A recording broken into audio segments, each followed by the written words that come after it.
He had a brother that went up to a school because a teacher decided to put his grandson in a dress.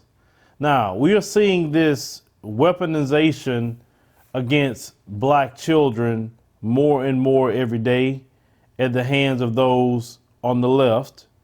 And they're imposing things that parents aren't asking to be put on their children. But let me roll this particular clip.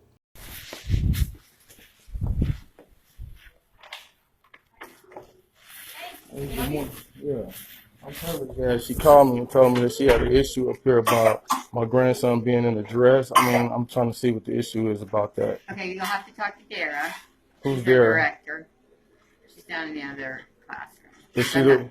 Is she the one that was in charge of the kids while my grandson? I was, but I can't talk to you.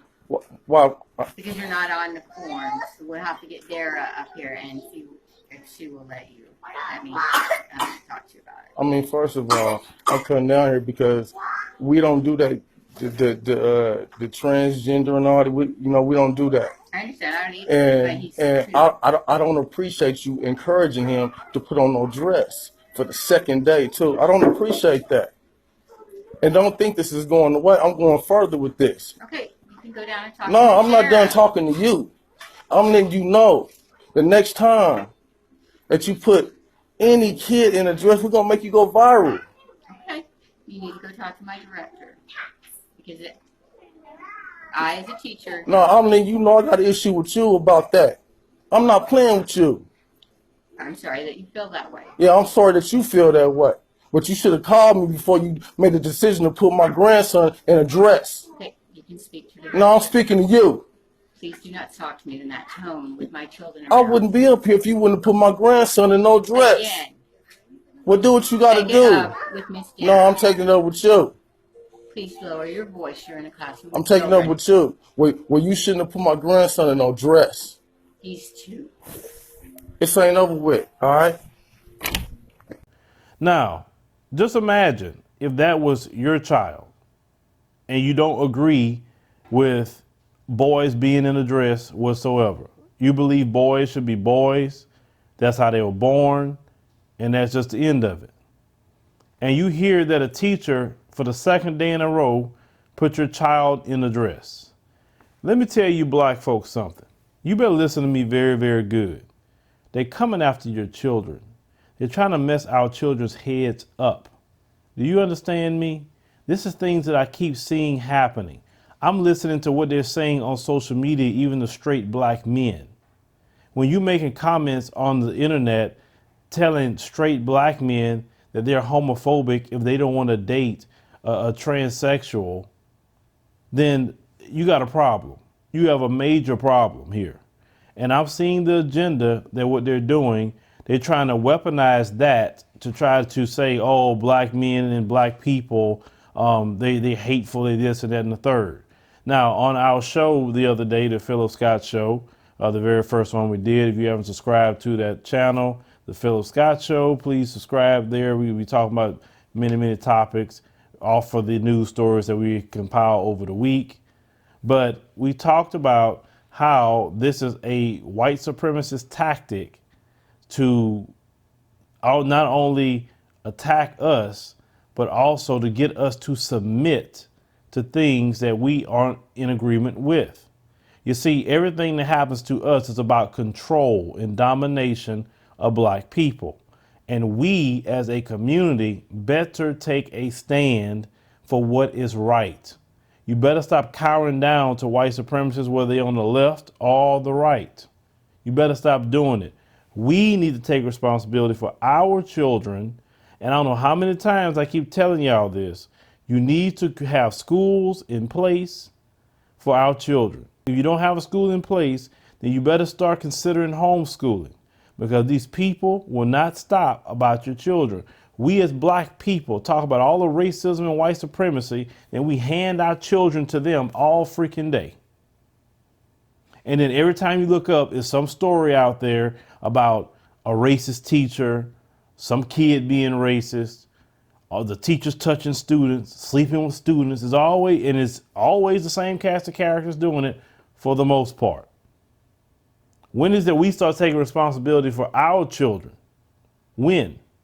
Now, the mom pulled her child out of that school, and rightfully so. I agree with that. But we have to start taking responsibility for our children and their education. We have to start creating schools. I've stated this many, many times before. We don't need millions and millions of black people to change the community. You don't need that. I tell you, if you can give us 3,000 black folks in every state, give us that many. You literally could change black America with just that many people in every state that's committed and ready to go. Now, I'm not going to say fully how they would do it, because certain things you do not say here. Certain things you say offline in meetings, in closed door sessions, no phones, no nothing. That's how the elite do it. Don't announce everything on no social media, and I'm not going to announce it either. But if we were serious about this, we could change everything. We could get our kids out of the traps and the snares that they're setting for our children. These people, like I said, you talk about Trump and them and the way they are. I rather deal with Trump and them and their racism than this mess that's coming from the liberal. Because this isn't right. This is not right. Putting a dress on a child. I heard the child like 2 years old, and you putting a dress on a boy. And then, you know, some people had a problem with the reaction of this grandfather. Even some black people. Like I said, some black people are lost, and some black people just, oh my God, they get on my nerves. That's why, you know, when you go to Africa, you get a break, because, you know, some of these black folks, they want to do anything that the white folks want to do. That's what they want to do. They want to please them and stay on their good graces at all times. But when you sit up here doing this mess to children, when you're doing this mess, no, when is it we got to take responsibility? We could always talk about, oh, racism, oh, look what they're doing. But what are we doing to stop it from happening as well? If we're not going to do anything, then we're not worth the children that God gave us. We are not the parent that we should be. We're not the protector that we should be. We're not. I promise you this. I refuse to sit here and allow them to be doing anything like that to my children. No, no, no, no, no. It just can't happen. I'm not going to have them putting all that sin and unrighteousness in my child's head and trying to tell my child things that we know is unrighteous, that's normal, that's okay. No, that does not happen.